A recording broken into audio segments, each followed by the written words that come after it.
All right, ladies and gentlemen, a very formal welcome to Kabbalah Coffee. Today is Sunday, January 2nd, 2022, the first Sunday of the new 2022 calendar year. And what a way to get this party started than with Kabbalah. I don't think there is a better way to do this than Kabbalah. And I do need to mention right out of the gate that as we begin a new year, we have a very special dedication of this year of Kabbalah and Coffee. This year 2022 of Kabbalah and Coffee has been dedicated by Dr. Joy Maxey in loving memory of her dear mother, Anne Geraldine Britton Maxey. Mrs. Maxey made an indelible and inspiring impact on all those who knew her. May the learning done in her memory, the learning that we're doing here at Kabbalah and Coffee, serve as a blessing to her soul and to her family, and may her memory be for an eternal blessing. So Dr. Maxey, it's very special that you're here with us this morning.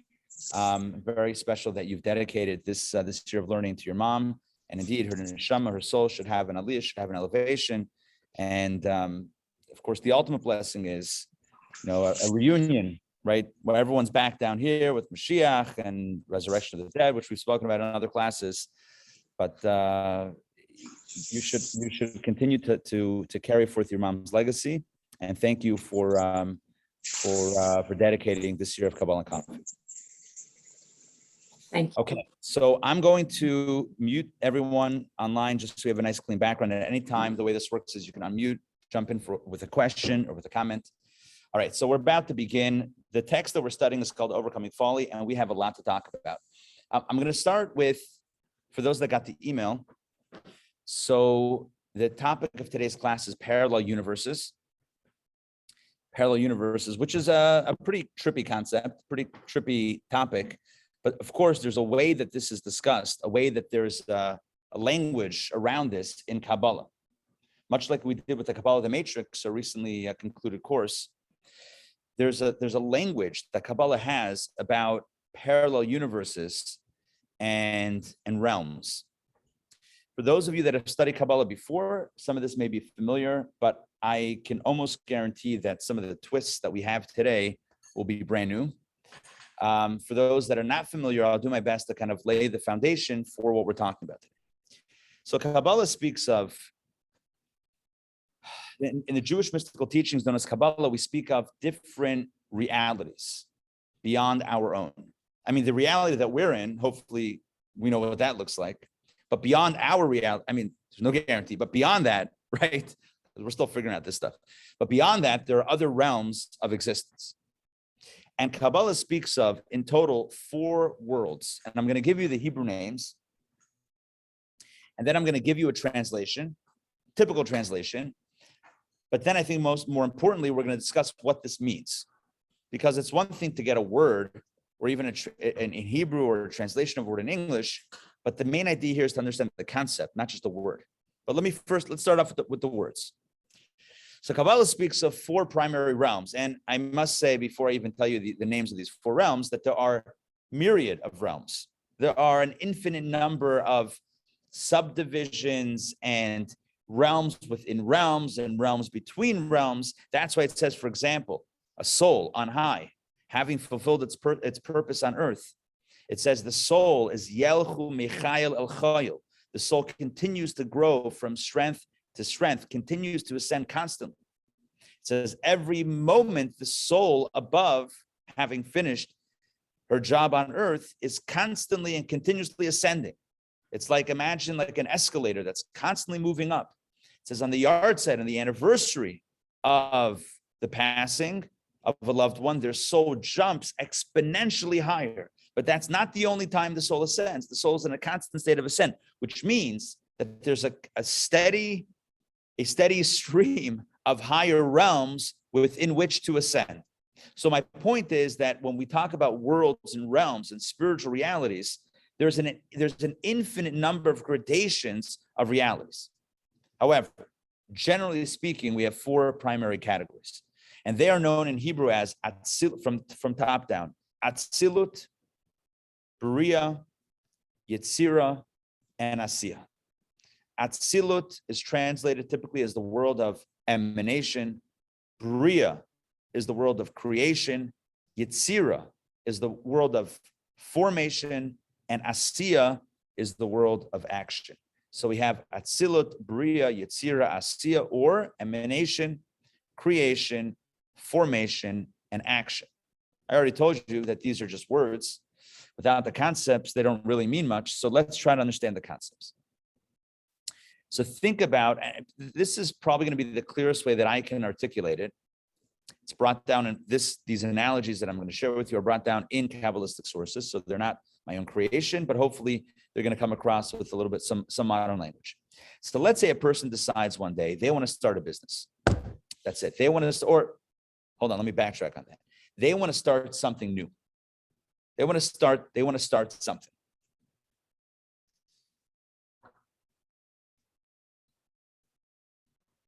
So in this initial vision,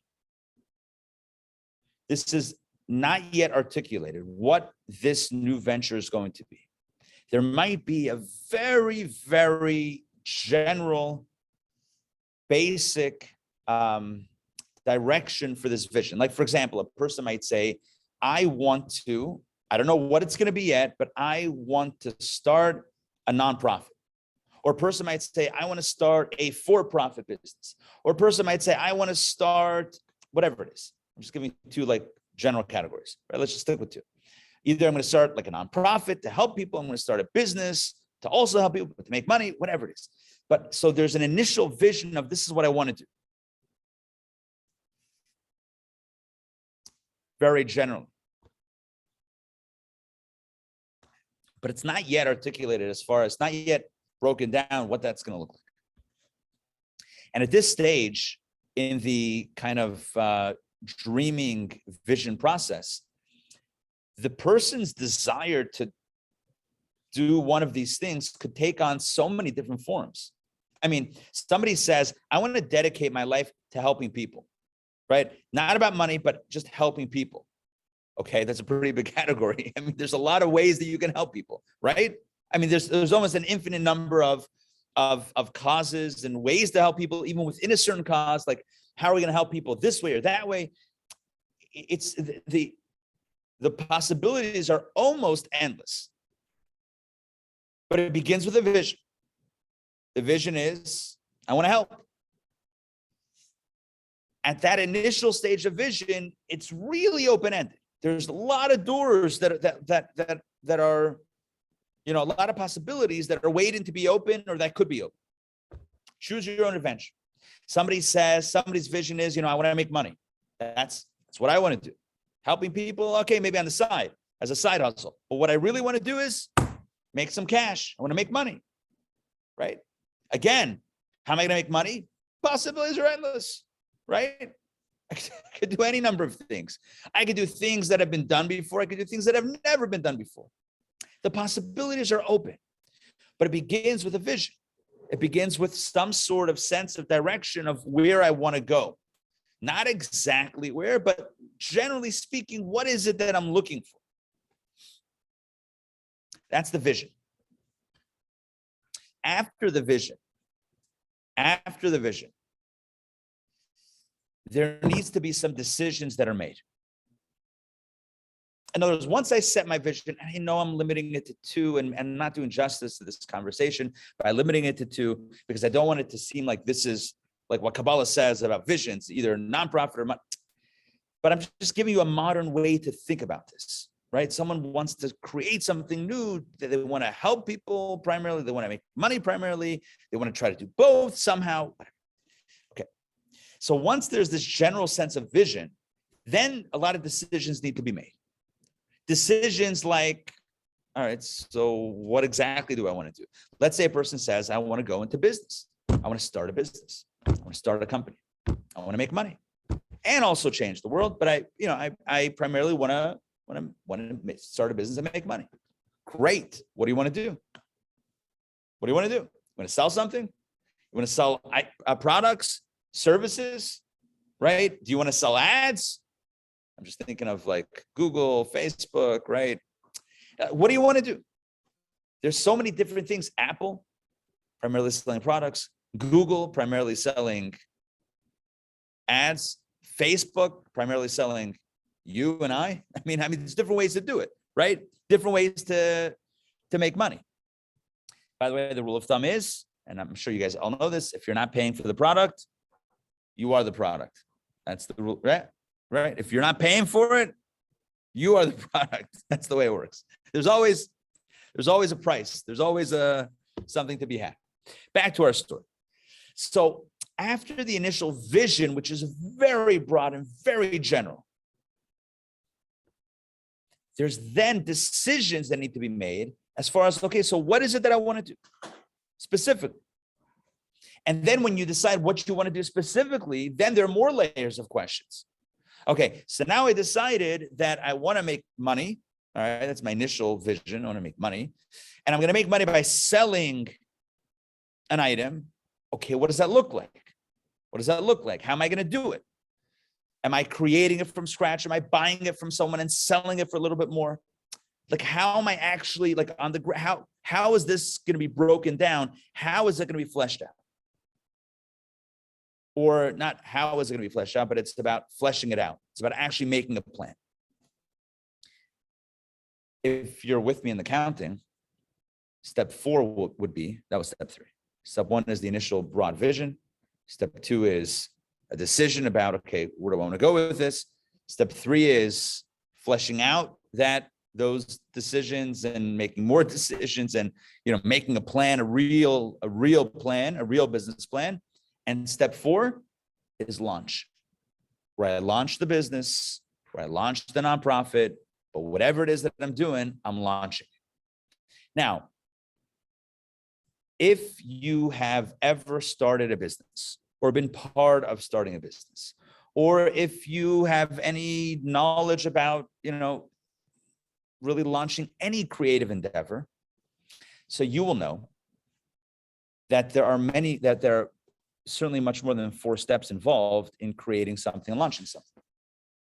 It's more than 4 steps. It's like step 1, step 2, step 3, step 4, profit. That's not how it works, right? There's many more than 4 steps. But, right, there are thousands of steps, thousands. I mean, who knows? Innumerable number of steps that are needed from the beginning of the dream until launch.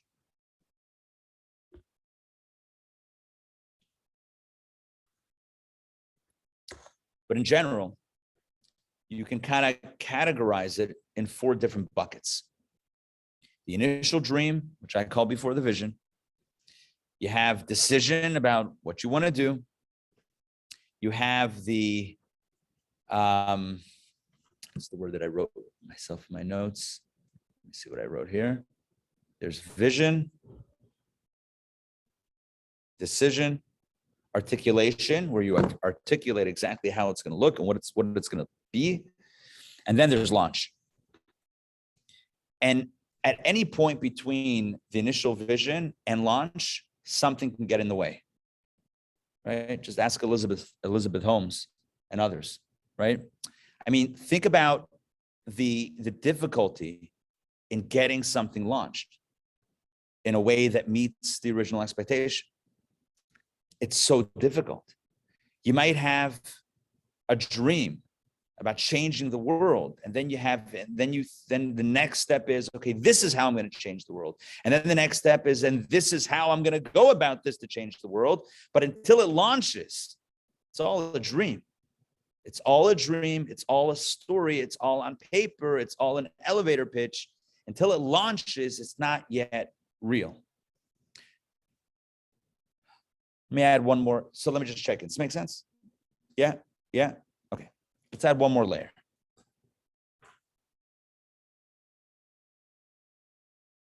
That is that these 4 steps, these 4 realms, areas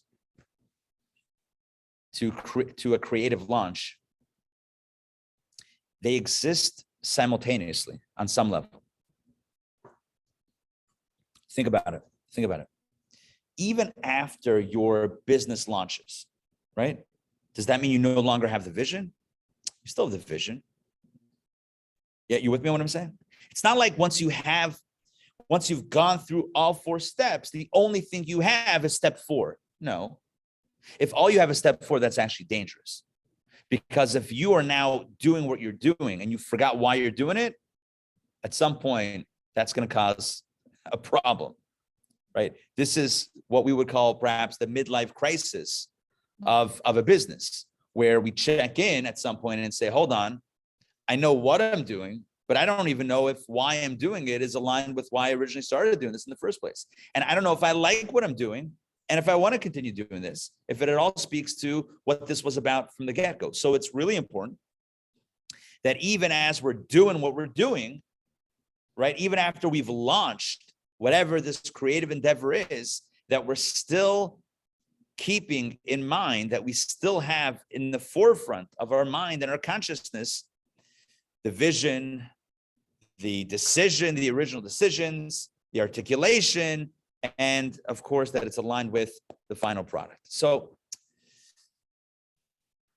another way to look at this, another similar way to understand this would be in the context of relationships. A person decides, step one, I want to be in a relationship. Okay, that's step one. Because it could be a person says, I don't want to be in a relationship, which is also fine. But to head toward a relationship, the step one would be, I want to be in a relationship. That initial vision. Then the next step would be, okay, so what does that look like? Be in a relationship. What kind of relationship? Good morning. Hey, good morning. So the next question would be, what type of relationship, right? So I know I want to be in a relationship, but again, the question is, right? What type of relationship? Am I looking for a friendship?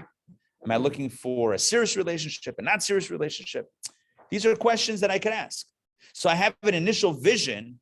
I want a relationship, but then I have some decisions, right? And what type of relationship? And then if this is the relationship that I want, then what do I need to do? What steps do I need to take to make this happen? And then of course, there's actually engaging in the relationship. Well, if I'm in the relationship, which is step 4, which we called in the business terminology, launch, right? If we're in that launch stage,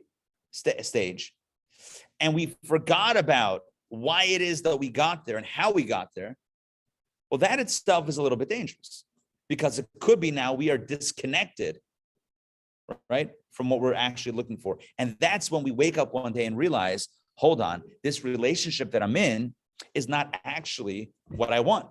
This is not fulfilling what it is that I initially wanted and still want. It's not my vision. The vision that I have for a relationship is not this, and this is incongruent.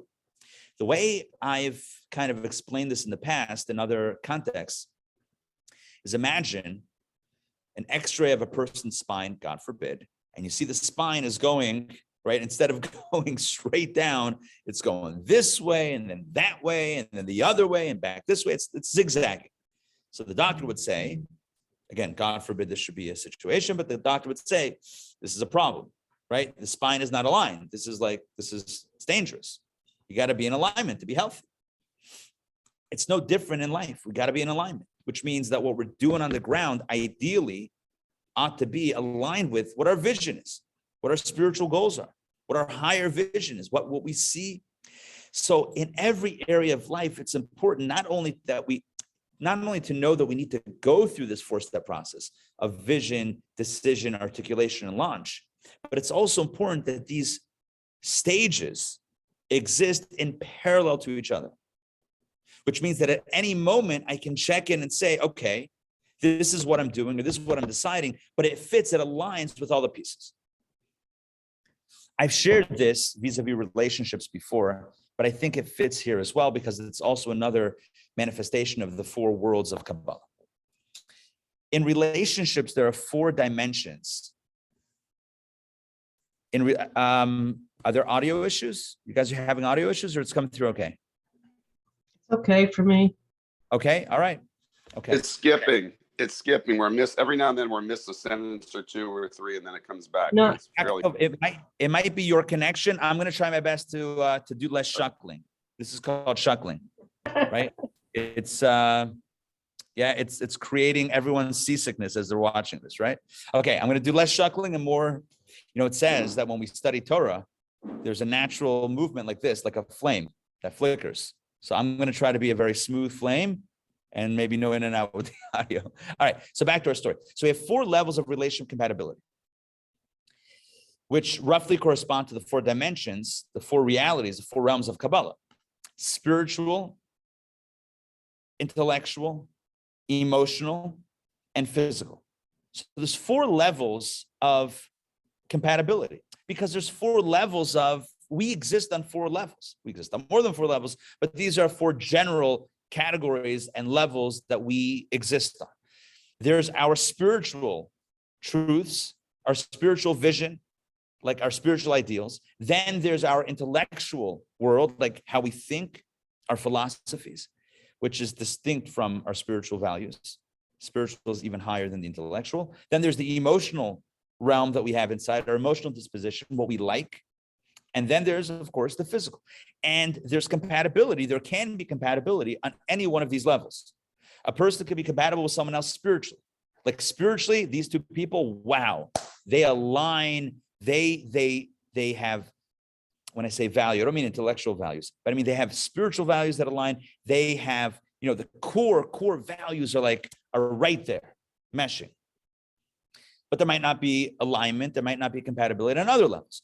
Vice versa, you can have compatibility on, let's say, a physical level, but that might not translate to anything on a deeper level, which is what I'll just share, which is, I think, one of the great challenges of our times is that relationships are have become so much about the physical that it's possible that 2 individuals could be in a relationship and be in a relationship for a while and never articulate what their values are, what their spiritual goals are, and never really know, not never, but for a long time, not know that maybe there's not that compatibility. And then one day be confronted with the challenge of, there's a little bit of an incongruency here, and then we have to figure out how to make it work, etc. So the ideal is, it's like, think about a pyramid, right? Think about a pyramid with the top being the thinnest point and the bottom being the widest point. And imagine taking that pyramid and flipping it over. So now it's standing on the point, right? And so from bottom up, you have the physical, emotional, intellectual, and spiritual, because the spiritual is ultimately the base. It's the least susceptible to change. Ideally, it's the least, if it's really deep, it's probably not going to change. If it changed, it means it's probably wasn't really deep. The element of these 4 that's most susceptible to change, i.e., that's the thinnest point, that's, I would call, the flimsiest point of connection, would be the physical, because the physical is guaranteed to change. It's not possible that the physical doesn't change. What do I mean? No one ever looked the same 5, 15, 25, 35, 45, 55, 65, I'm going to keep on going, 75, 85, 95, 105, 115, 125. It's not possible. It's not possible. It's we should say in Hebrew, in Yiddish Hebrew, it's nish shayich. It's not even a possibility that it wouldn't change. Of course it's going to change.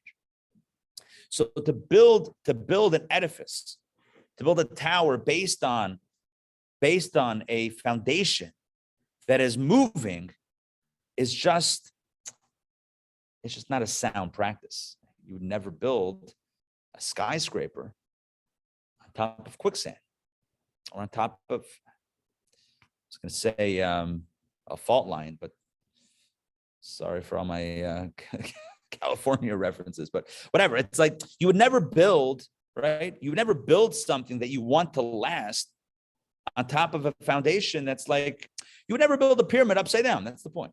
You never build it on the single point. It's just not going to work. So here's my point. There are different levels of compatibility, and each one of these 4, and there's more than 4 because each one has various gradations in between. But each one of but each level of compatibility is a world unto itself. And the ideal is that all 4 exist simultaneously, that you get the other person, you're on the same page physically and emotionally and intellectually and spiritually. I saw somebody ask in the chat, what are the 4 again? From the bottom up: physical, emotional, intellectual, spiritual. Those are the 4 levels. Those general categories pretty much include any type of compatibility that you can think of. It could be included in one of those 4 levels. The ideal is, again, that all 4 exist in parallel. So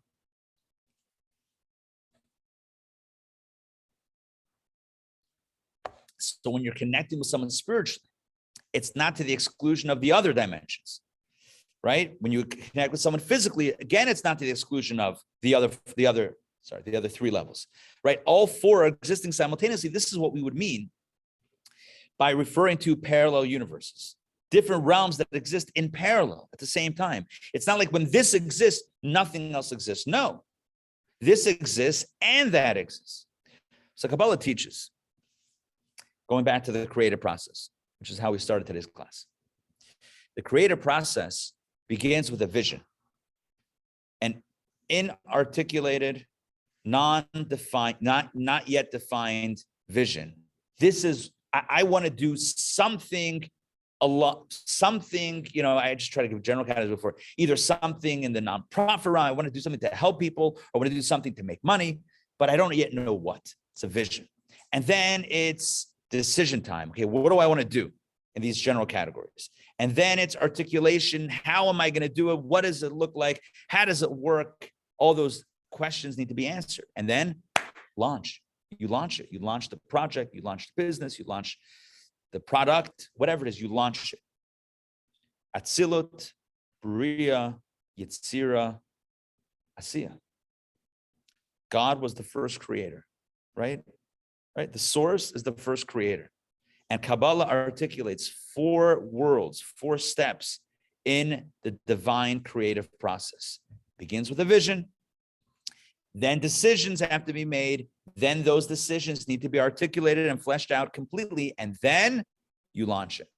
This is the concept behind the terms, the world of emanation, the world of creation, the world of formation, and the world of action. Those 4 worlds roughly signify the process by which this reality, the reality that we know, is launched. But here's the big idea. If we've been kind of connecting all the dots, here's what's important to know. The way it works with us in our creative process, the way it works also in relationships with having a vision for what we want, what type of relationship, et cetera, and then until it manifests. All of this is true of our reality. We are this right here. This is the end product of the divine, the original divine vision of what God wanted there to be. What began as a vision ends here as this. And I know what you're thinking. This is it. You kidding me? Couldn't have pulled off anything better? All right, hold on. We're going to get there in a second. Hold on. If that's what you're thinking, hold on. I will tell you, this place is stunning. This place is without parallel beautiful. It's gorgeous.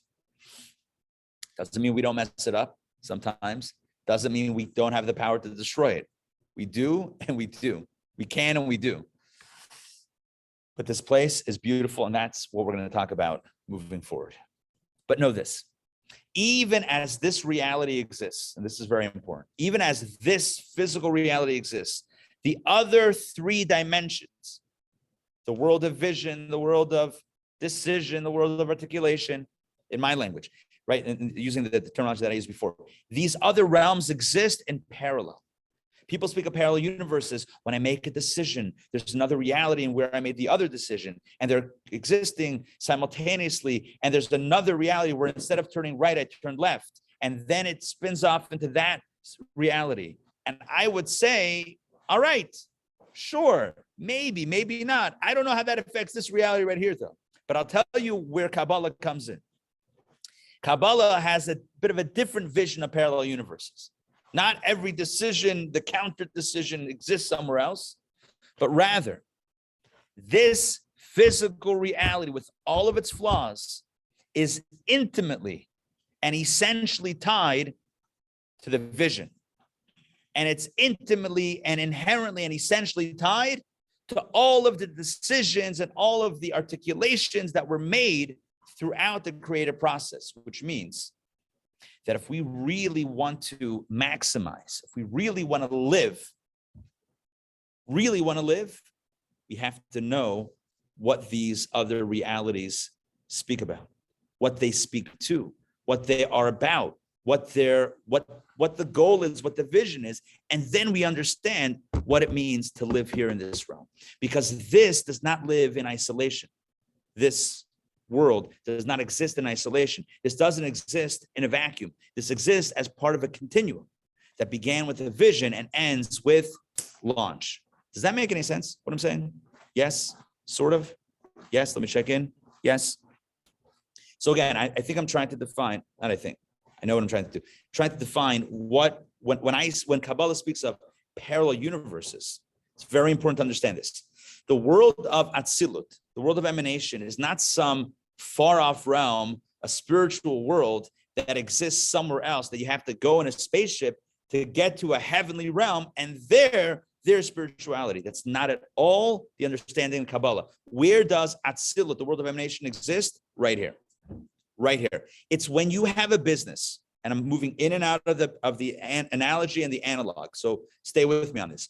It's when you have a product that you've launched, a business that you've launched. While you're doing the business, what happened to your vision? Where's your vision? Is it locked away in some notebook somewhere, some file somewhere? No, it's right there, hopefully. It's right there in what you're doing. The vision is right there. So it doesn't exist in some far off planet, some other physical location, some other conceptual space. It exists right here, ideally. If we're doing it right, it exists in the same space. Same thing is true with the physical, with the spiritual realms. The realms,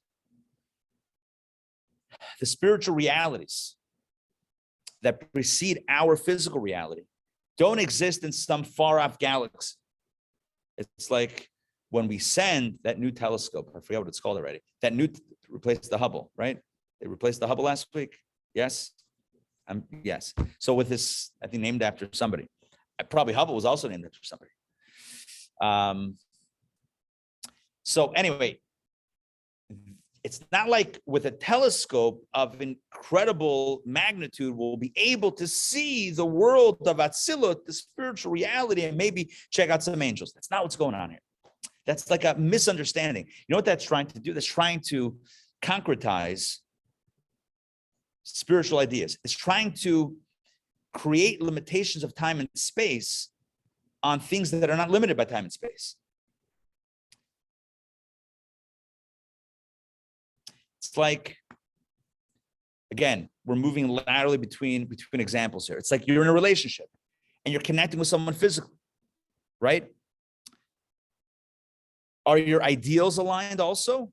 Sure. It's not like your ideals are somewhere else, right? It's not like your ideals are locked away in some other chamber, in some other reality. It's all existing at the same time. So again, the very important thing to understand is as we explore spiritual worlds, and Kabbalah speaks of 4 primary worlds, as we explore the spiritual worlds, they're not existing as planets, right? In space where each one has a distinct space that you have to move from one to the other. That's not what it means. These are different concepts that can exist in the very same space. So you love someone. Why do you love them? Or how do you love them? Or in which area do you love them? Physically, emotionally, intellectually, and spiritually, all of the above, ideally, right? So do these exist in different spaces? No, it's in the same space, same person, same relationship.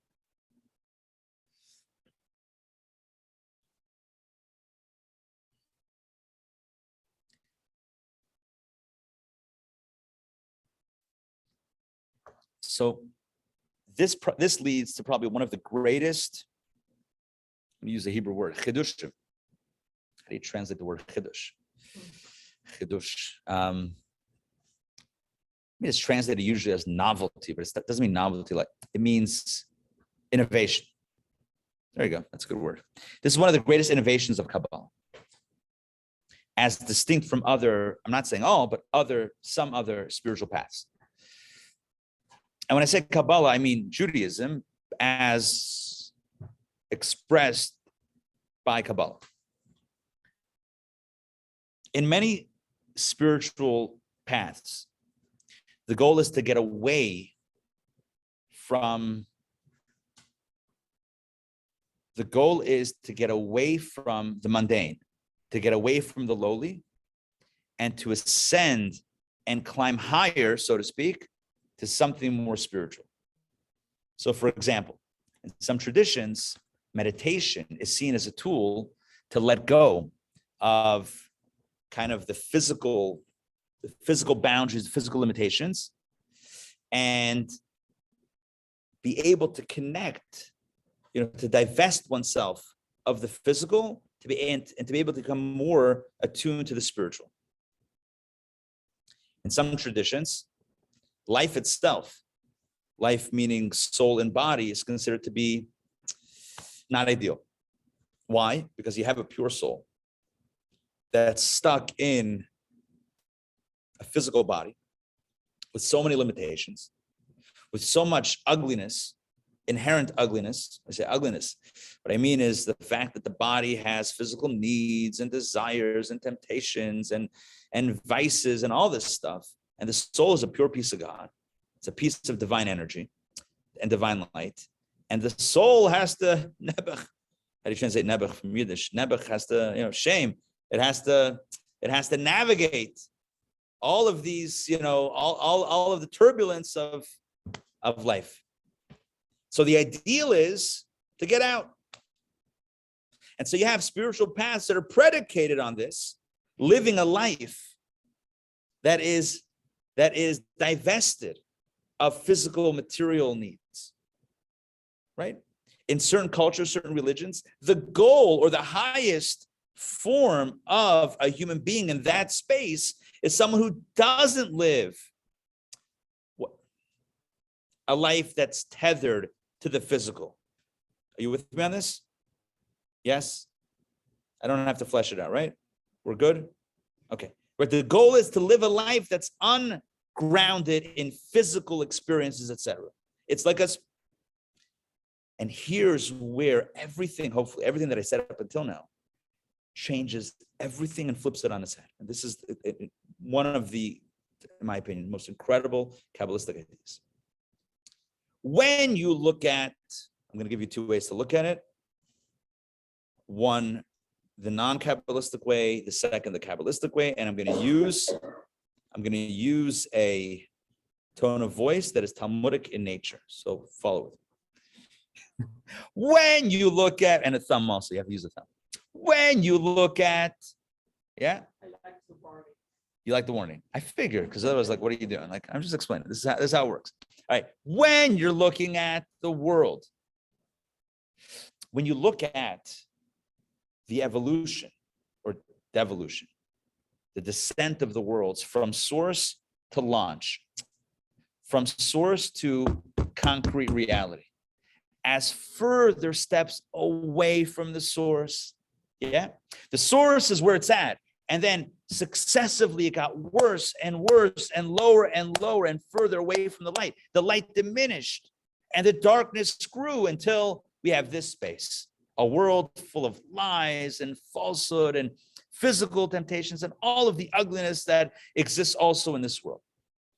Parenthetically, in addition to all of its beauty, close parentheses, right? When we think about it in those terms, so the goal is to get out of here, to get back up there. Because that's where it's at. You with me on this? Yeah, that's the source. That's where everything is pure and light and bright and happy and true. And here, as it goes lower and lower, so Atzilut, the highest realm, is, as a spiritual realm, and then the lower you go, the more messed up it gets.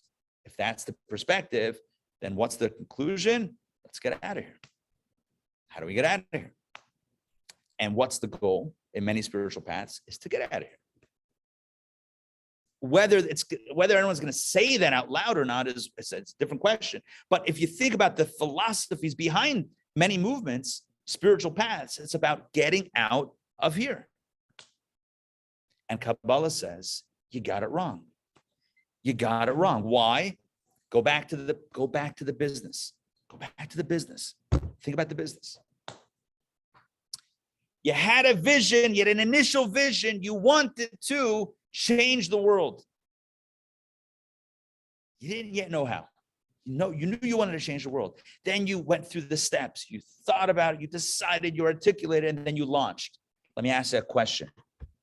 When you launched, was that further away from the initial vision? Or the closest possible to the initial vision? You with me? I'm going to say this again, and hopefully in clearer terms. The closest you can get to the initial vision is launch, is the end. Because if you stopped in between, you're now nowhere. The classic example brought in Kabbalah is building a house. I'm using building a business, but if we want to concretize it in a very easy to digest example, building a house. You have a vision, I want to build a house. I have a piece of land, I want to build a house. I want to build a home. A house or a home, that's all right for another class, right? A house are the bricks, a home is what's inside the bricks. But let's say you want to build a house. Let's start with a house. Yeah, so that's the initial vision. Then you have to decide what kind of house. Right? You have a vision, house. But then, okay, but that's still vague. What kind of house? Got to make some decisions. And then once you decide what kind of house, you have a lot of details to flesh out. Yeah. I mean, thousands, maybe tens of thousands of decisions, down to the color of the type of fixtures. I mean, just look around anywhere. I mean, look, just the level of detail in everything. Look around your space wherever you are.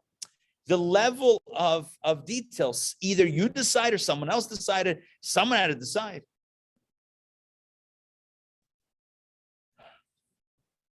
But if you stop there, if you had a vision, a dream for a home, for a house, you decided what kind of house it was going to be. You even decided and articulated down to the detail of what it's going to look like. And then you stopped. Guess what? You don't have a house. And you're further away from your vision. I mean, you've articulated your vision. You have a sense of what that looks like, but you don't have a house. It's when you finish, it's when the last nail goes in to the mezuzah on the front door, right? In Jewish terms, right? It's when the last thing, the last item is finished in the home, that's when the initial vision has finally been achieved. We call this Sof Maaseh b'machshava tchila. The end of the action is the initial machshava, initial thought. The language that I use today, that's your initial dream. The final blow the hammer is connected to the beginning in the most intimate way, which means like this. Instead of looking at it as a linear journey, it's actually a circular journey where the beginning and the end are the ones that touch. Because in the beginning, the vision was, I want a house. And the end is, hopefully, you have a house. So the fact that it became more and more concretized to the point that you're actually knocking nails into wood. Yeah. The fact that it becomes concretized is not in any way a moving away from the vision. No, it's the culmination of that's what you wanted, because you didn't want a theoretical vision. You don't want a theoretical house. You actually wanted a house. So the end and the beginning are the most closely connected points in this entire process. Same thing is true with a business. You have a dream of a business or dream for a business. Even before you know what you want to do, you know that you want to do something. Then decide what it is, you articulate, and you figure out all the details, and then you launch. The launch is not further, it's not the furthest point. It's not a linear line. You had a dream, a vision, and now you launched. Now you're all the way over there. That's not how it works. You guys can see my hands, right? It's not how it works. You're not further away. When you launch, you've now fulfilled, you've now come full circle to what you originally had in mind. That you didn't even know you had in mind initially. You didn't even know what it was yourself, but you knew you wanted something. Now you got it. That fulfills. Translated into our reality. You know what that means? I'll just say it. What it means is that the source, God, the divine, what was the initial vision? We're going to articulate that today, but you know where that comes full circle, where that culminates? Right here. For us to say, let's get out of here, is to deny the architect's, the capital A, original vision. Does that make sense? Yes. For me to say, oh, this is furthest away from the divine, so I need to leave here and get back, is to look at things in a linear way and not in a circular way. So this is one of the greatest ideas of Kabbalah, that the 4-step process of creation, vision, decision, articulation, and launch are not steps that are linear by nature, where each successive step pulls you further away from the origin, but on the contrary, each successive step further down the line pulls you closer to your original intention, which means, and this is the daring line of Kabbalah, this lowest realm of existence, below which nothing else exists, is the ultimate purpose of all of creation. The ultimate purpose of all creation, all manifestation, all existence is right here. And the rational mind rejects this and says, what are you talking about? How is this possible? This is it. This broken realm, this place of confusion where there's light and darkness, where there's good and evil, where at any given moment we're pulled ourselves in 2 different directions, higher self, lower self, noble actions, ignoble actions, and you're telling me that this is it, this is the tachlis, this is the purpose? The answer is yes. The answer is yes. Why? Because this completes the vision.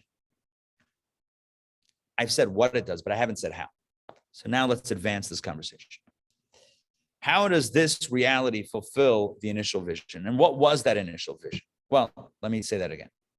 Let me rewind and ask it as a question differently. If we posit that this reality is what comes full circle to fulfill the original intention of all, then we need to understand what was the initial intention. What was the initial vision? So here's what Jewish texts have to say about this. The text originates in a midrash, which is a 2,000 plus year old text. It has been elaborated on by centuries of mystical thought. And the line goes like this.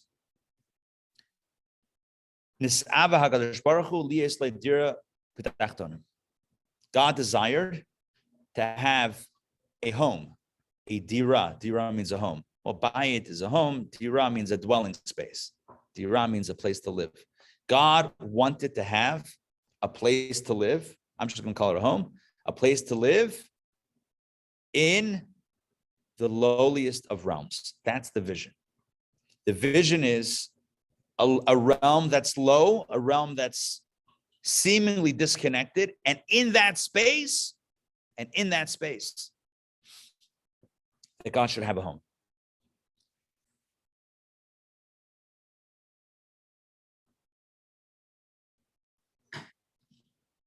Which means simply this: as long as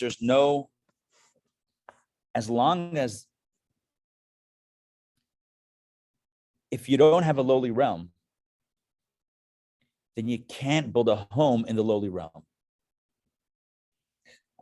Before I analyze it, let me just explain something essential to this idea. What does it mean that God wanted a home in a lowly realm? That means is that God wanted that in a space that has all sorts of distractions, all sorts of opportunities to be disconnected, every excuse in the book to be, focused on other things, that you and I should choose in this space to create room for relationship with God and to allow our reality to break open our reality, to allow the light to come in. Who was it? Leonard Cohen, right? Leonard Cohen, who wrote "There's a Crack in Everything," right? Famous singer-songwriter. There's a crack in everything. That's how the light gets in. He's talking about brokenness, right? How we all go through struggle, how we all are broken. And sometimes we don't want to feel broken, right? Because who wants to feel vulnerable and broken? We want to feel strong. We want to feel invincible. And the world tells us to be strong and invincible and not to show fear and not to show vulnerability. I mean, I think the world has come around now a little bit, but not that long ago, showing fear and vulnerability was not a good thing. But it's the cracks that allow the light to come in. It's a broken heart. The Kutzker Rebbe said, there's nothing as whole as a broken heart. There's nothing as whole as a broken heart. It's in the spaces of brokenness that our strength truly lies. But we don't see it because we live in a world where invincibility is celebrated, where strength is celebrated, and openness and genuine connection and vulnerability and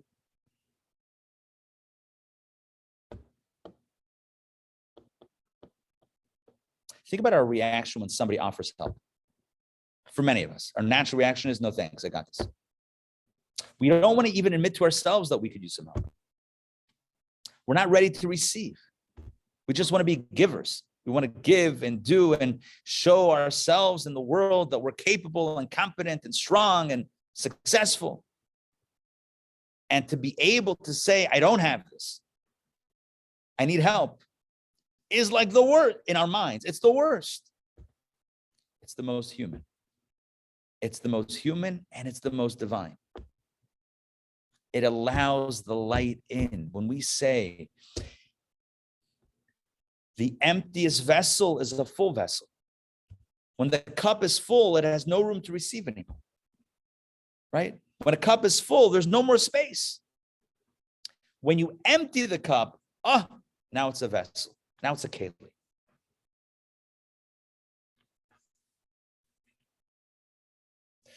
So what did God want? God wanted to create a realm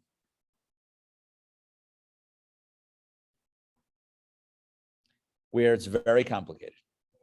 A lot of stuff going on, a lot of challenge, a lot of opposition, a lot of struggle, a lot of ego, a lot of narcissism, a lot of temptation, a lot of darkness, a lot of lies, etc.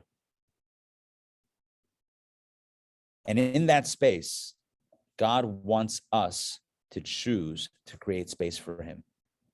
God wants us to choose to create space for a relationship so that we're not closed off. We don't say to ourselves and to God and to the source, we don't say, you know what, I'm good, I'm fine, right? Nothing, just I'm full and I'm fine and I'm fine and there's no space for anything else, for anyone else. No, God wants us to create space against all odds in this realm. To put it in other words, to kind of show the contrast. If we think of spiritual realms a little bit differently than I've explained before, not as a creative process, which is true, that it is that, but if we think of spiritual realms in a more classic understanding of a place where angels hang out. Yeah. So let's ask it this way. how impressive is it that an angel, which is a pure piece of divine energy in a spiritual space, how innovative is it that an angel has a relationship with God? A scale of 1 to 10, how innovative, how absurd is that, or how astonishing, how shocking is that? 1 being not shocking at all, 10 being very shocking. But that is a -10. That's like obvious. Yeah, God creates spiritual robots who act in a spiritually robotic way, thus surprising no one. That's not what God's vision was. That's not what God's vision was. What was God's vision? God wanted a home. God wanted to be at home in a lowly realm. God wanted us, with all of this stuff going on, with all of the mishagasin, that's Yiddish for craziness, all of the distractions, all of the stuff going on, that you and I should create space, real space for a real relationship. And that's a relationship of choice. Do you want to be, think about this on a human level, do you want to be in a relationship where the other is forced to be in a relationship with you? What kind of relationship is that? What kind of relationship is that? A relationship where the other one's forced to be with you? How is that even? I'm not gonna. That's not a relationship. It's not a relationship. A relationship is the whole, and what gives a person the love and satisfaction in a relationship is knowing that the other person could have chosen anyone, but chose you. That's what makes it meaningful. They could have chosen anyone, anything, and they chose you. That makes it significant. If they had to choose you, is that a relationship? You create a program that is devoted to the creator of the program.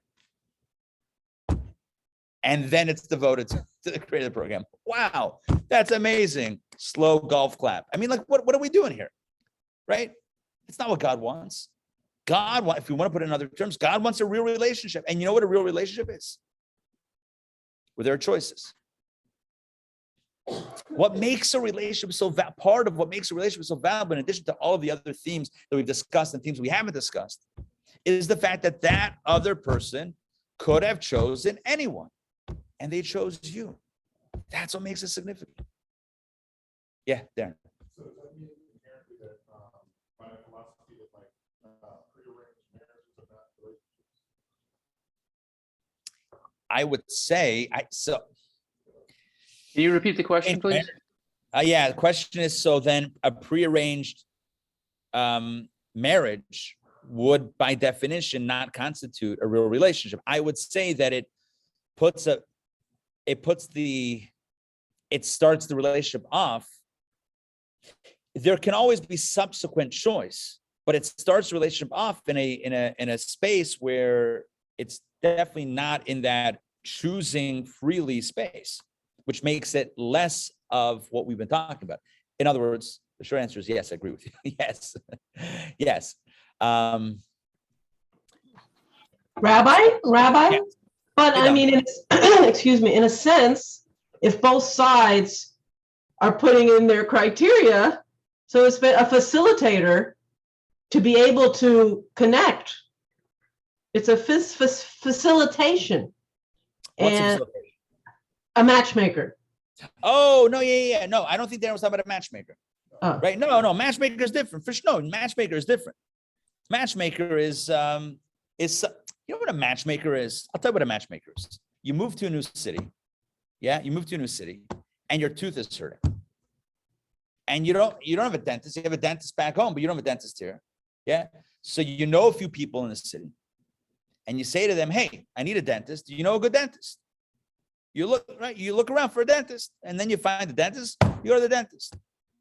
That's a matchmaker. You know what's silly? Is your tooth is hurting, listen to this, and you go to a bar, and then you look for someone attractive, and then you schmooze with them, hang out with them, and then 6 months in, ask them, by the way, are you a dentist? That's kind of, sorry for saying this, it's kind of silly. If you're looking for a dentist, look for a dentist. What are you looking for something else? And then hoping that that other thing is also a dentist. This goes back to what I said before about spiritual, intellectual, physical, emotional, and physical. If you're looking, the problem is we don't know we're looking for a dentist. I'm sorry if anyone thinks I'm actually speaking about teeth. I'm not speaking about teeth right now. Anyway, here's the point. Don, I agree with you 100%. A matchmaker is, you know what, again, I think I was defining a matchmaker the way it should be, at least. A matchmaker is someone who is like a mutual friend or somebody who knows this one, knows that one, and says, hey, you guys have a similar energy. I think at least you should meet. Now, that's a good thing. We need more of that type of, because otherwise it's just like shot in the dark. It's like, you know, just blindfold and just, what am I doing here? Throwing darts, trying to hit a target. Like the odds of that hitting, I mean, eventually, hopefully, but the odds of that.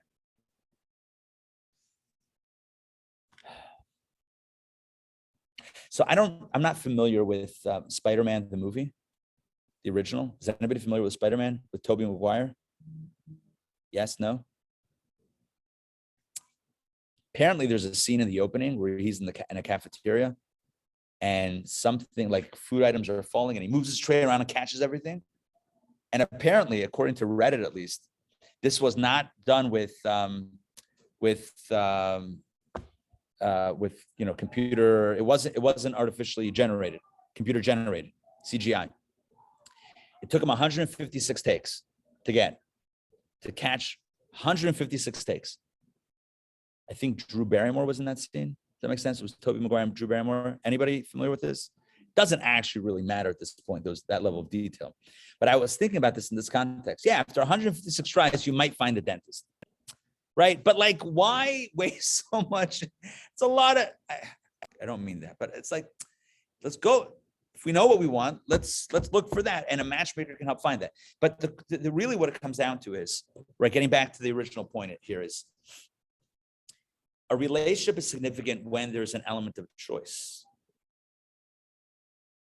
And so God's relationship with the angels, all right, so the angels are dedicated. Big deal. Listen, I'm not calling out the angels. The angels are amazing. And like, you know, you do you, but like, is that a relationship? The angels are spiritual robots. Again, it's perfection. I told the story. I don't know how many hundreds of times I told the story. A young man came to Lubavitcher Rebbe and said, you know, struggling with life. And he said, you know, I'm looking for some guidance. I'm trying to understand why is life so difficult. And the Rebbe said to him, you know, it's as human beings, life is difficult. Angels have it easy, but we have it difficult. And the young man said, well, then I would rather be an angel than a human being. The Rebbe said to him, what's more valuable, a photograph or a painting? The young man thought about it and said, a painting.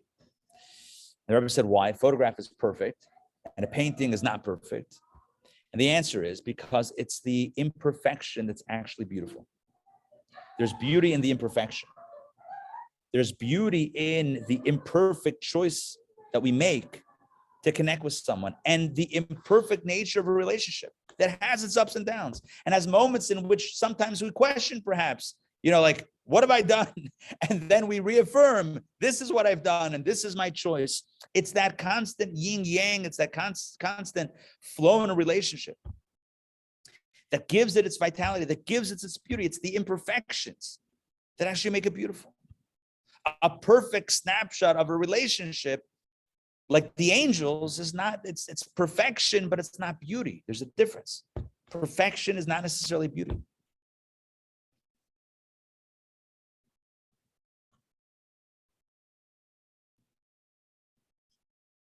Studies have shown, used to be science showed that like people, like symmetry, perfect symmetry is beautiful.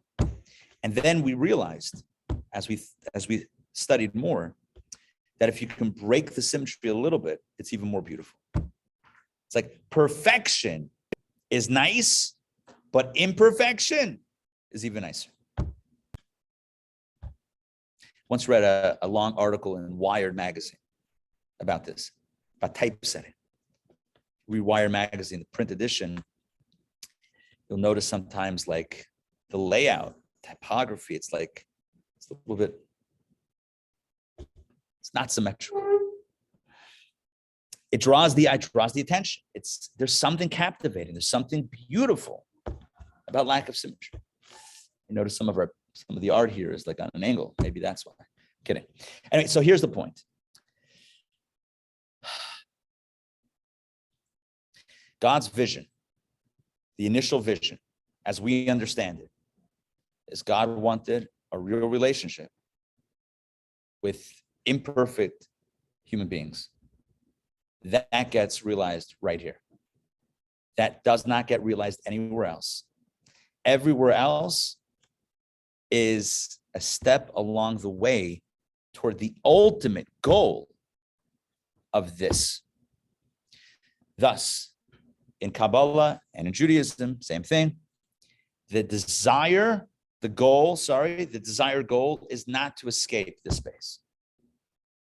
It's not to get out of here. It's not to climb to a spiritual realm. On the contrary, it's to crack this space open.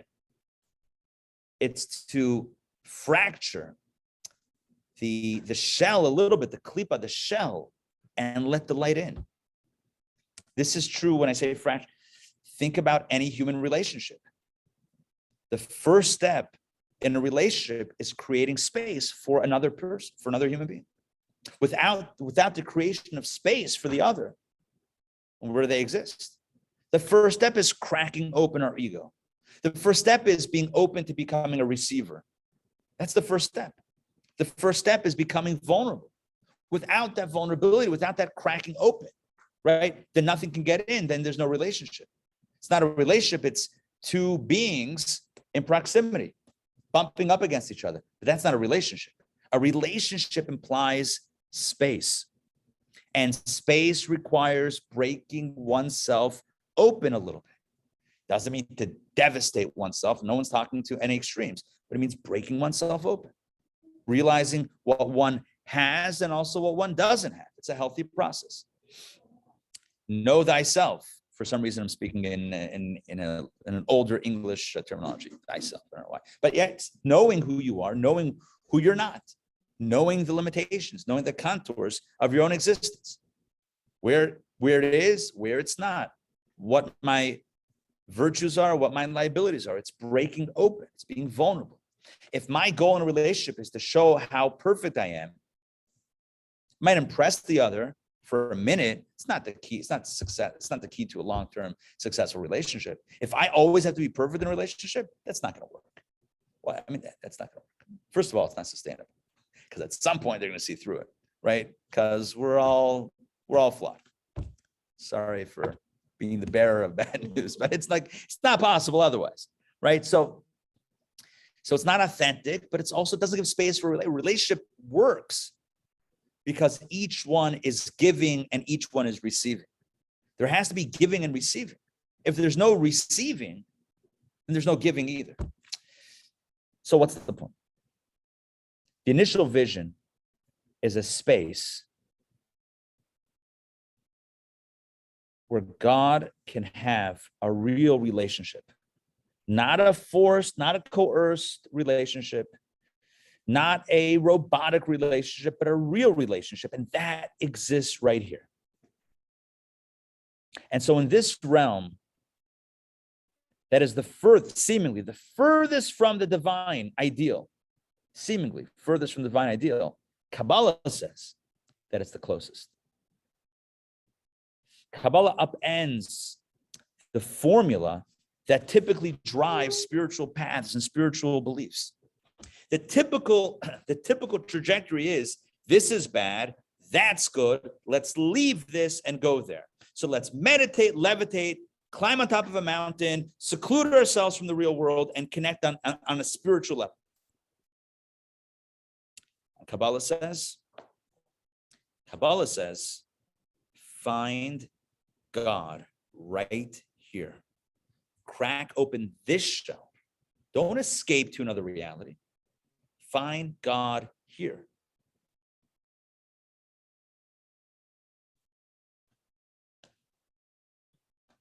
Because it comes full circle. This furthest realm is actually closest, not closest, it's intertwined with the original vision. This is what God wanted. This is what God wanted. This is what God wanted. This is what God wanted. Human beings, lots of stuff and lots of distractions and a world of confusion, a world that has an admixture of good and evil, and we still choose God. That's significant. It can only happen in one place, right here. So last week we spoke about the process of the creation of the human being. Last week we said that the human being is created from the lowest element and the highest element. The human being is an admixture of dust and image. Dust of the earth, the image of God. The body is the lowest and the soul is the highest.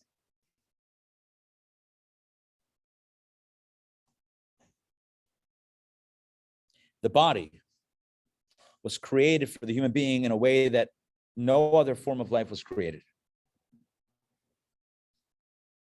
Everything else emerged alive. The human body emerges dead. It's only subsequently that there's a breath of life that's breathed into this corpse, into this dead body. We wondered last week, why is it that there's a two-step process to the creation of the human being? Why not create a human being alive, like everything else? Animals, plants, trees, everything was created alive, with matter and spirit intertwined. Why is it that the human being first has inert matter, matter that's not alive, that's not moving, not animated? And only then does the spirit of life animate it. Why the two steps? We said, because this reflects the purpose of the human being, which is to lift up even the dead, even the inert, the lowest matter meaning substance, the lowest of substance, to lift it up and to inspire it and to infuse it with light and life. And this is what we're speaking about today, not on a microcosmic level, but on a macrocosmic level, not in the microcosm of the human being, that this is what the soul, our soul, comes down to do to our body. But this is what we collectively are doing to this world. We come down. I don't mean from spaceships. I mean, like the soul comes down into us, right? We emerge here. No one chose to be here. We all find ourselves here, one way or another. And what's the job? The job is to elevate the physical, to elevate the mundane, and make it shine. To take the seemingly lowest strata of existence and to infuse it with a divine light that is more brilliant than even the angels can behold. That's the purpose of life. To crack open the shell of this reality and to bring in the divine light. So to read this inside, thank God we have 4 minutes left. Let's do a little inside reading.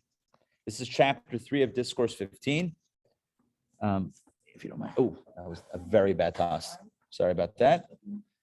So let me look you up here. I'm going to pull it up on the screen as well. Oh, in the seam. Unbelievable. All right. Man, my throw is off today. My sliding is just not working.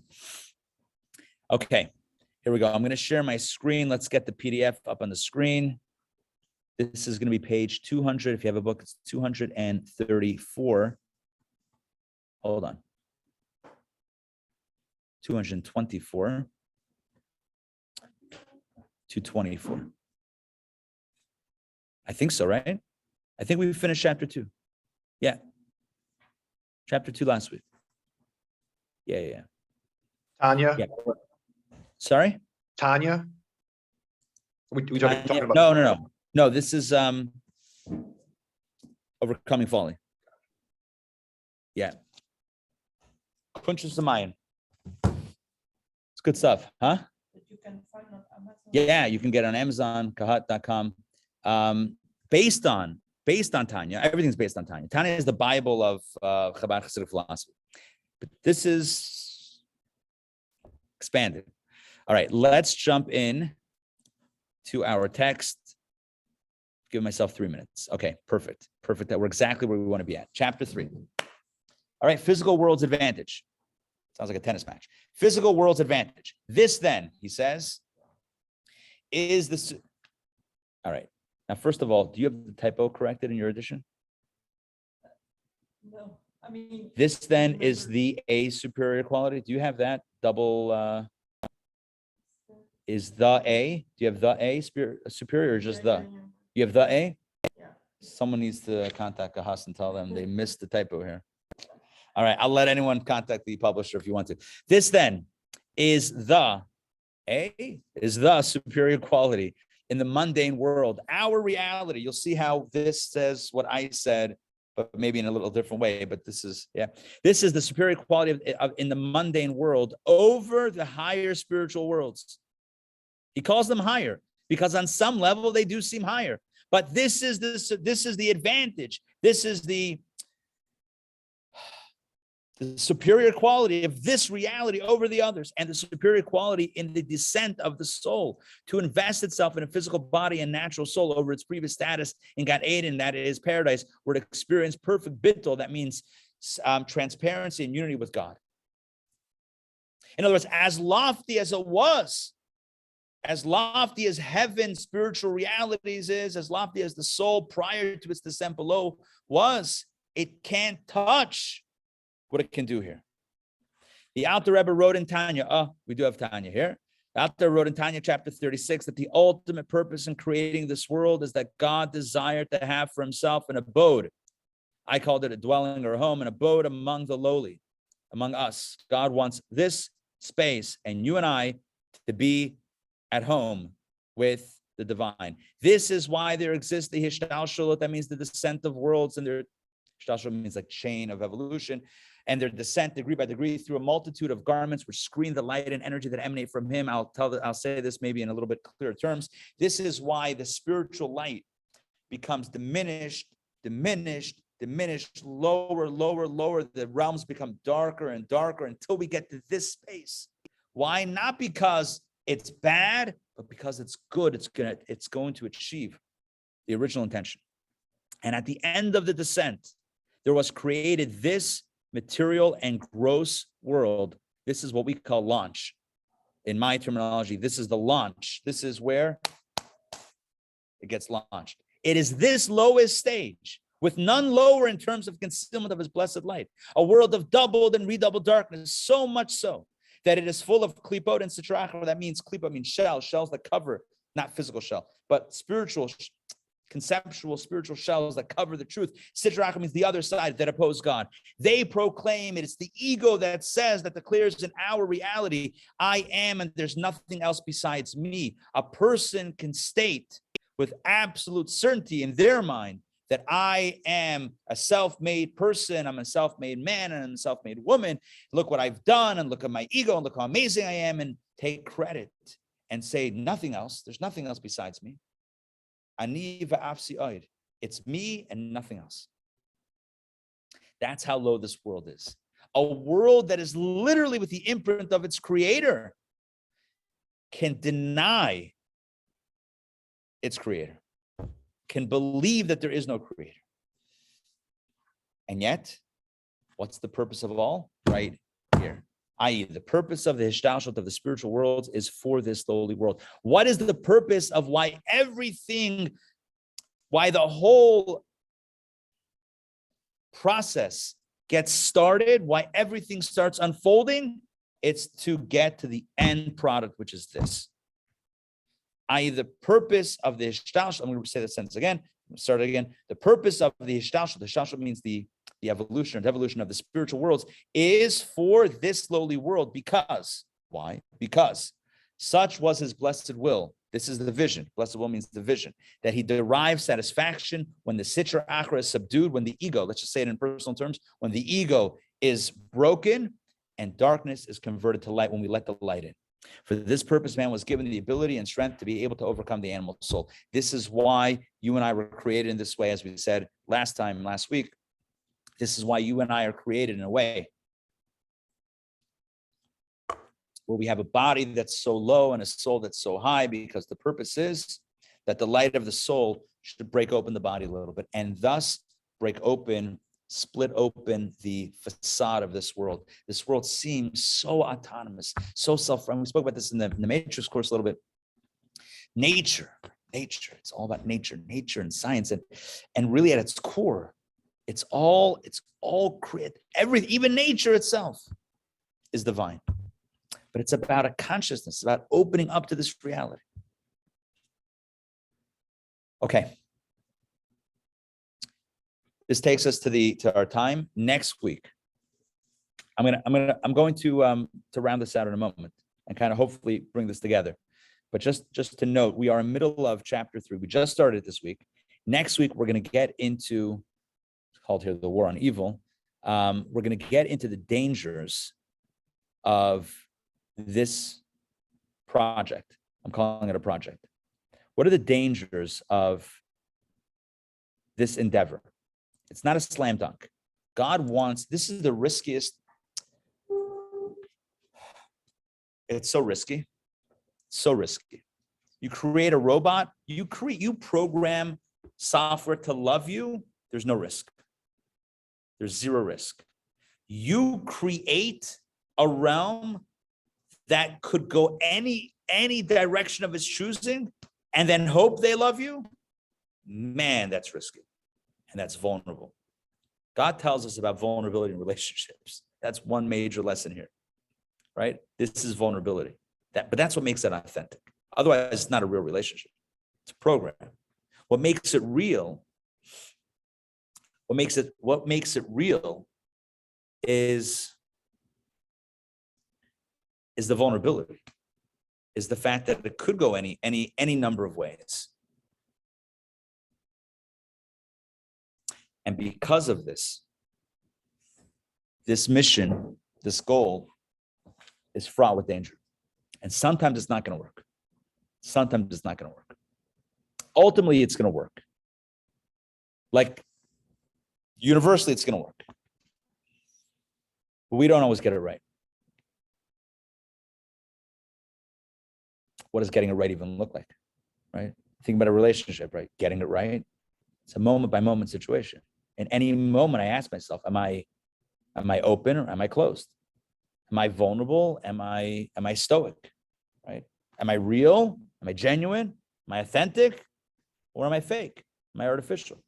Right? Am I trying to show how perfect I am, or am I open? Am I trying to show God how much I got this? I got this. I don't need you. I got this. Or are we saying to God, you know what? I don't have this. I don't got this. You got this. And I'm open. So this is where the danger comes in, because there's a force, as we'll discuss next week, there's a force inside of us called the animal soul, the ego, the evil inclination, whatever, it goes by different names. But it's a force inside of us that tells us that you have this and you got this figured out and you don't need anything else. You don't need any help. You're good. You're good. You walk into a store, someone says, can I help you? I'm good. I'm just browsing. I don't need any help. So we could walk through life saying to God, I'm just browsing. I don't need any help. I'm good. Or we can be real and say, I don't have this. I have no idea what I'm doing. I need a lot of help. And I don't exist without you. So what do we talk about today? Let's recap quickly. We talked about the 4 worlds of Kabbalah, and we spoke about how they reflect many different truths, including the creative process. How you go from vision to launch in 4 steps. Step 1 being the vision, step 4 being the launch.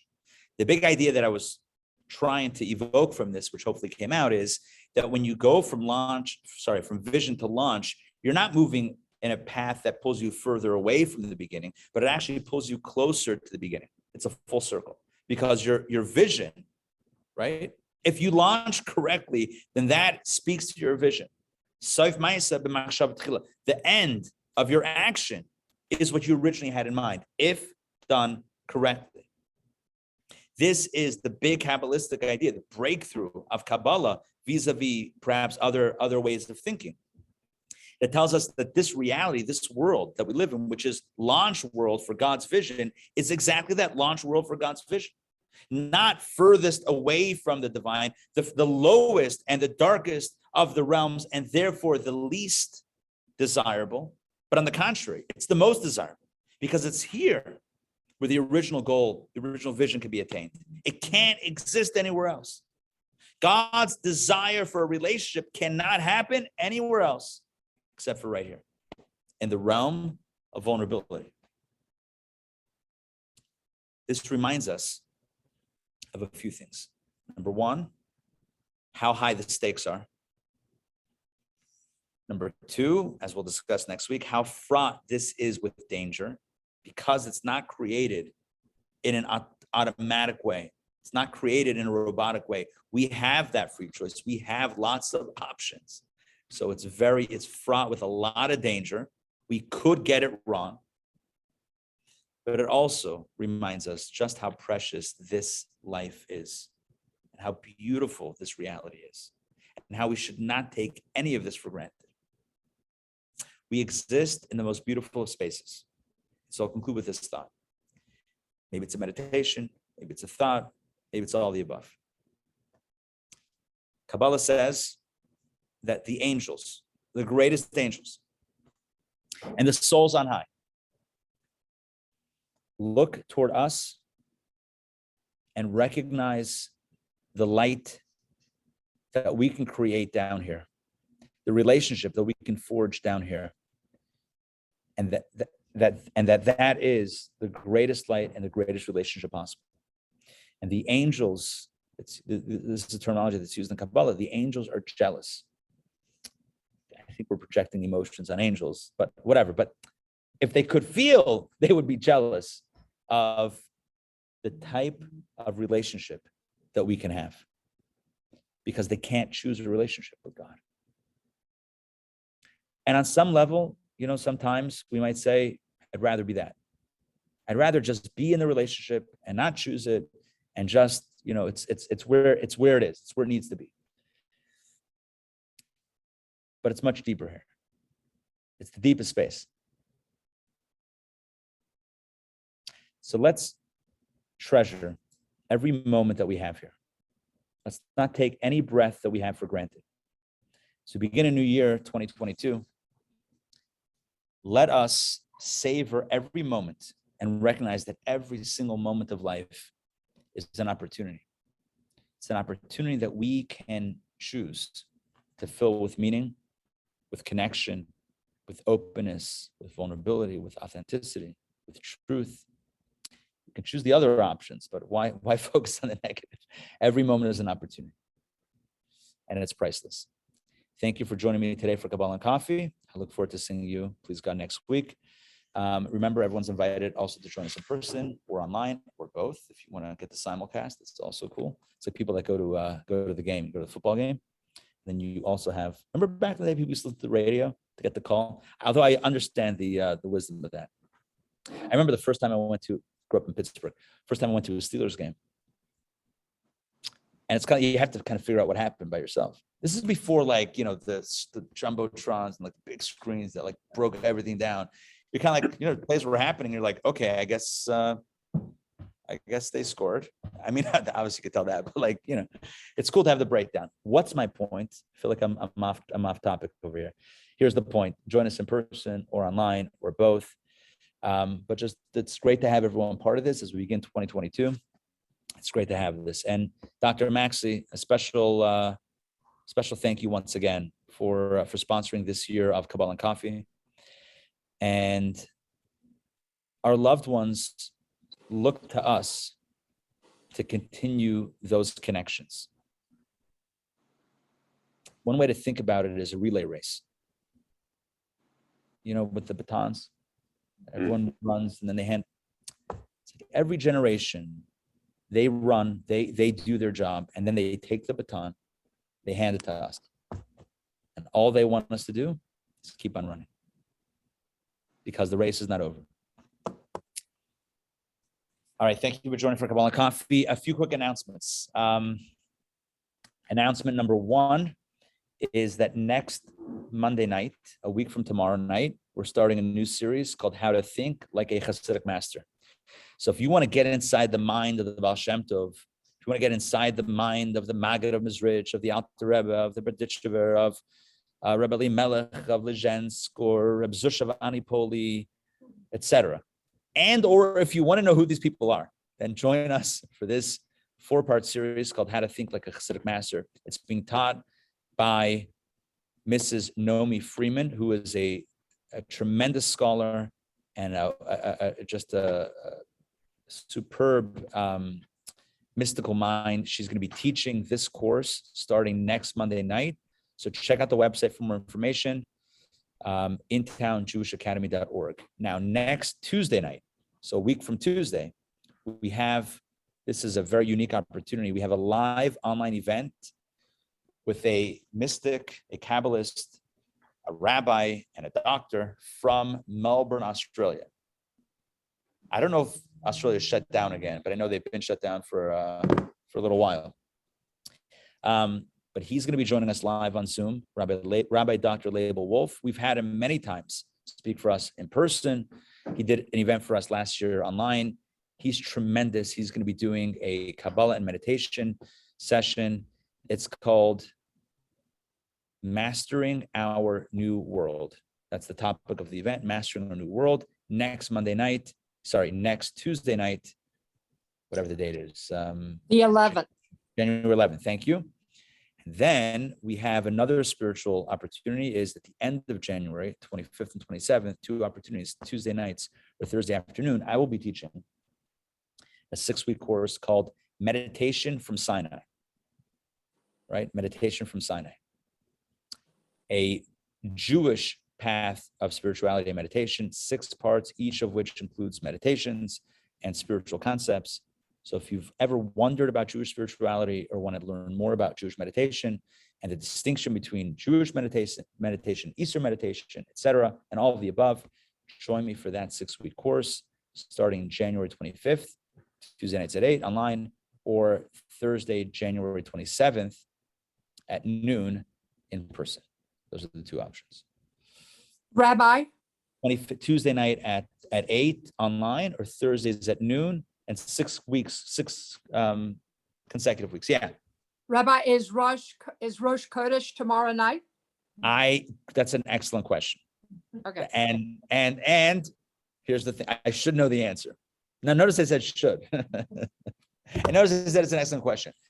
I need to check in with Dina. I do not believe that it's going to be just because of the break and how we pushed out the other ones. I don't believe it's going to be tomorrow night, which I know creates some scheduling decisions. All right, we will sort this out, and I'm going to get on top of this, and we'll send out some messages about RCS. Thank yes, you. Yeah. Do you have a second for a question? Always. Okay. Well, actually, just a couple of different ones, but the first one was. Hold on. One second, one question or multiple? Hold on. I agree to. The multiple was I got Atzilut equals emanation, and what are the other 3 Hebrew and English words? The initial words of translation, which again don't mean much without the concepts, are so Atzilut is emanation, Bria, like Bare is creation, Yetzira is formation, and Asiya is action. So emanation, creation, formation, action. In my terminology, it's in my. What was the fourth Hebrew one and English one? Asiya. I'm going to write these down in the chat. Atzilut, Bria, Yetzira, Asiya.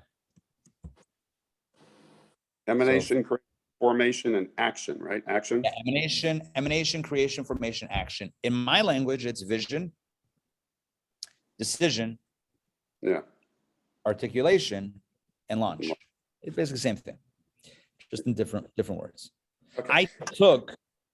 I took the vision of these words and I decided which ones I wanted to use. I then articulated, and then I launched it by typing it into the chat. You see what I did there? Sorry for getting all meta on you guys. And then the other question, because that was multiple questions, Yes. was if God desired to have a dwelling place in the lowliest of realms, does that mean, or is God outside of time? Does that mean that at some point, or even at the present, God still does not have that? And is that the one last remaining piece of being omnipresent or omniscient or whatever, to have parts of yourself have that ability to reject and yet have that unity, but a stronger, more loving unity, because it's not a unity of force, it's a unity of choice? I'm going to answer yes to all the above. Okay. Mashiach is when the house is complete. And what's crazy about this is God could build the house, but God could never build the house that God wants. Because the house that God wants is the house that we build for him. So God can't build the house that we build for him, because then we're not building it for him. It's like God's desire ties his own hands, like only he can do, only God can tie God's hands. It's like God's omnipresence. You use the word omnipresence, which I like. God's omnipresence. God wants God's omnipresence to extend to a space that allows for that omnipresence to be, and not by force, but by choice. Right. Which means there's a vestige of reality. There's a slice, a sliver of reality, of existence, where there's no space that God isn't. But there is a space, a small fragment, where God is not visible. Even though God is there, God is here for sure, but there's a space where God's not visible. And God wants us to make it visible, so that it's perceived and it's clear that God's omnipresence is really there. But we're the only ones that can uncover that, because if God pulled back the curtain, that would be undoing the whole purpose. That's the crazy thing. For God to do that that revealing would be to undermine the original intention altogether. It would, if God were to flood our reality with truth, with the light of truth, that would literally undermine the vision. The whole vision is, it's like imagine creating a video game that allows people to create their own worlds. You create a platform, right? Create a platform that allows the user to create their own, and then one day you step in and create everything that you want. It's like, it's not a strong analogy here, but whatever. It's like it's under you. You gave the person tools so that they should choose to build, and then you're going to do the building. That's not the objective here.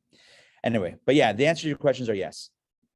And then does that mean that God does at some point change? I know that there's potential, and then there's existing, and it seems like that's really the only thing that's happening, is that there's a potential of God's presence to be everywhere, and then to that we would enable that, and we would help co-create that.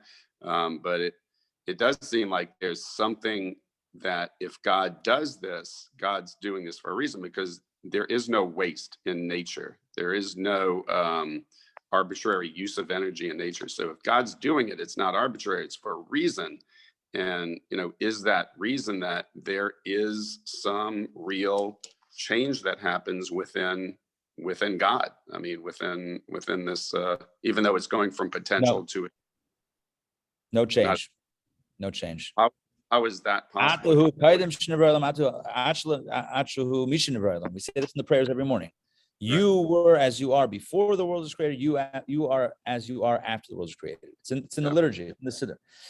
you can't, even if it doesn't make sense, we cannot conclude God is changing. That undermines the whole, that's maybe in other traditions, I don't know, but not from a Jewish place, not from a Kabbalistic place. God is immutable, not changing. The way we explained it in the Matrix course, and we don't have time to do 3 90-minute sessions right now. The way we explained it there is that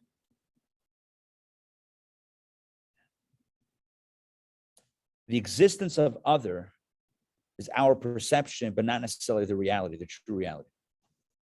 In other words, God creates the appearance of other for us, but God sees himself in that creation of the appearance of other.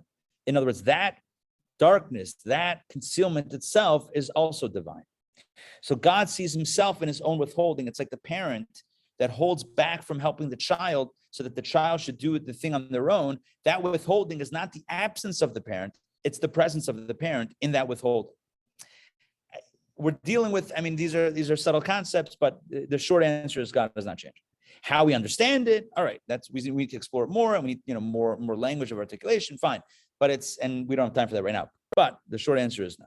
All right, Robert, do you have a question? Yeah. Yes. Thank you for calling on me. You were speaking about omnipresence, and I was wondering if you could further articulate about the space that God is present, but he cannot be seen. You said there was a very small space, but you really didn't articulate on that. That's here. Just look around. That's like that small space where God is not seen is here. We can conjure up. We can open up and find God, but it's not, when I say God can't be seen, it's not an obvious thing, unless you know what you're looking for. That's what I mean. Now, God is omnipresent. So again, just to be very clear, God is here as God is everywhere, and that reality is here, 100%. We don't always see it. We don't always see it because the world is created in a way that's a little bit more opaque than transparent. And our job is to break it open and make it more transparent. That's literally our job. Thank you for that answer. Yeah. And our job is to choose it because we want it. Again, in a relationship, the whole power of a relationship is that I want to be in a relationship with you. It's not like, well, the other one told me I should choose. You with me on that? There's a distinction, right? The other one told me I should choose them, so I guess I'm choosing them. That's still not me choosing them. It's following orders. So building a home for God here on earth means that we really want to do it. Maybe part of what we're getting wrong is doing it only because God wants us to do it and not us wanting it. You with me on that little distinction? It's like, do we really want like a relationship, or we are obedient and God says, I want a relationship with you. So like, all right, I guess this is it. I guess we're in a relationship with God. But that's still not a real relationship. It's still not. We have to own it. And maybe that's why this final chapter exists at a time and a place where, there's no pressure. Back in the day, there was a lot of pressure, right? A lot of pressure, external pressures and hate. And I'm saying Jewishly, at least, there's a lot of pressures back in the day. And now we live in a country where, at least here in America, where by and large, do whatever you want. Choose to be Jewish, not to be Jewish, choose to practice, choose to connect, whatever it is. It's the choice is ours.